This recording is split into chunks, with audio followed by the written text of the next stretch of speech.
झाकून ठेवून शिजवून घ्यायचे.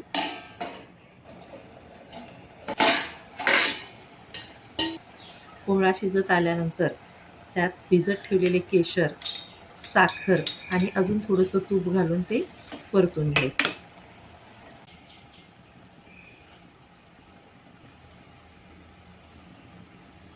आणि मग झाकण ठेवून एक वाफ काढायची. आता हे साखरेचं पाणी झालेलं आहे. त्यातलं साखरेचं पाणी आटेपर्यंत सतत परतत राहायचे. त्यातले पूर्ण पाणी आटल्यानंतर विलायची पावडर आणि आपण जे मगाशी तुपात तळून घेतलेले काजू आहेत ना, ते घालायचे आणि त्यातलेच थोडेसे काजू गार्निशिंगसाठी बाजूला काढून ठेवायचे. आपला हलवा तूप सोडत आहे. याचाच अर्थ असा की आपला हलवा तयार झाला आहे. मी 1 किलो हलव्यासाठी पूर्ण 1 कप तूप वापरले आहे.